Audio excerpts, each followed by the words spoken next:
Hi, welcome to the Tiny Chapel. This is part two of our 5-minute sermon series on Cain and Abel. Now, we've had the text, and in that text, I think a lot of people will have a feeling of where is God? Where is God's justice? I mean, is this just what has happened here? Um, First, let me clear up one thing. It is often said that the story about the tiller of the soil, Cain, having his offering rejected, um, while the shepherd, the animal scientist in the family, Abel, has his offering accepted by God, shows a primitive preference for animal husbandry over crop agriculture, and I think that's not true, and I think that's demonstrable from within the text of Genesis, because the first occupation of man in the garden is being an agriculturalist, not being a shepherd. And in fact, before the expulsion from the garden, um, Adam and Eve were vegetarians. We're only eating plant foods. So I think we can put paid to that, and there may be, some interesting discussion that can be had. But from within the biblical text, I think it's just not correct. Well, here in our story, Cain kills Abel, and this is the first death in the world. Cain kills Abel.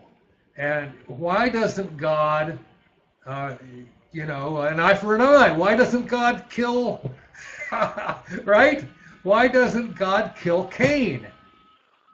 I think that first that we want to understand that Cain had no way to know that the blow that he struck against his brother would result in his brother's death, because death had never been experienced by humankind up to that point, you see?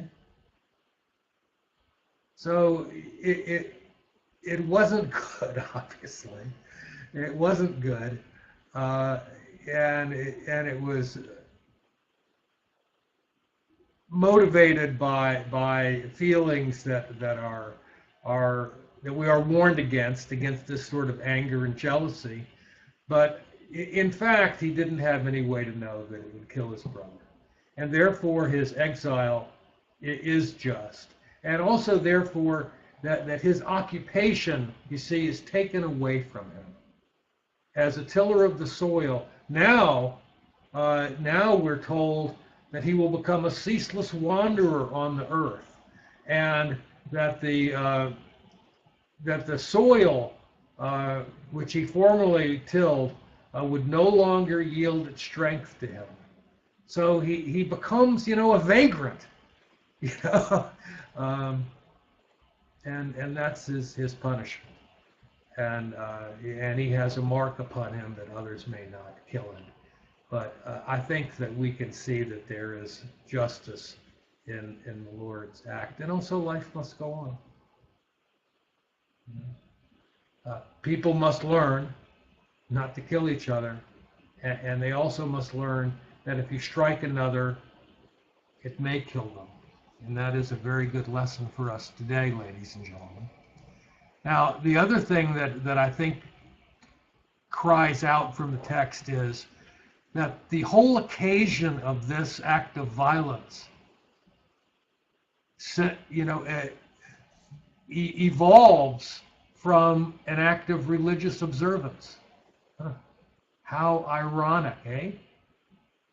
It was their sacrifices to Yahweh that lead to this murder and to this awful consequence of exile for Cain. So I think there's a twin warning for us in this story along those lines, which is that religious differences and religious jealousies may lead to violence, and that any sort of violence may lead to death and murder.